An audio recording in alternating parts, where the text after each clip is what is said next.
Most European Union countries have called for a review of the bloc's deal with Israel over its war in Gaza, but they just can't agree on what to do next. During a private lunch on Thursday, with phones banned, the 27 European Union leaders discussed an 8-page report detailing Israel's human rights violations. These include blocking humanitarian aid, military strikes on hospitals, and forcing Palestinians to leave their homes. Although 17 countries pushed for the review in May, the leaders only agreed to, continue discussions on a follow-up based on how the situation develops. One diplomat said this was a good sign that the European Union is responding to the Palestinian crisis. It allows Kaja Kallas, the European Union's top diplomat, to engage with Israel and work with the European Commission to explore further actions if conditions do not improve. Some argue that cutting political and trade ties with Israel makes little sense now, especially after Israel's recent ceasefire with Iran.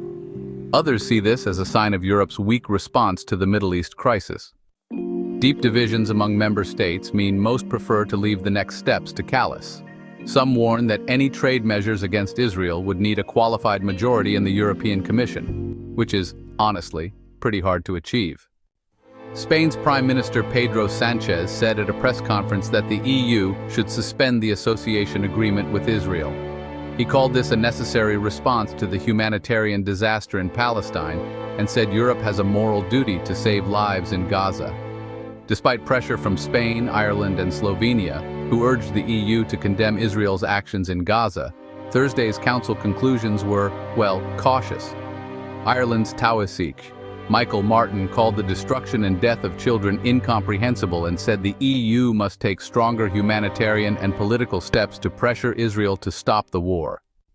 After the Council meeting, German Chancellor Friedrich Merz said the EU expressed concern about Gaza's humanitarian crisis and discussed ways to work with the US to pressure Israel for a ceasefire.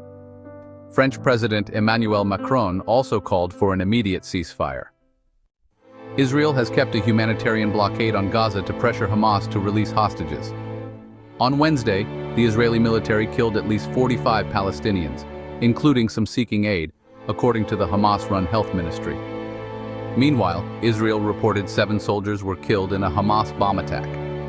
The war has so far killed more than 56,000 Palestinians and injured over 131,000, according to the Associated Press citing the Hamas health ministry.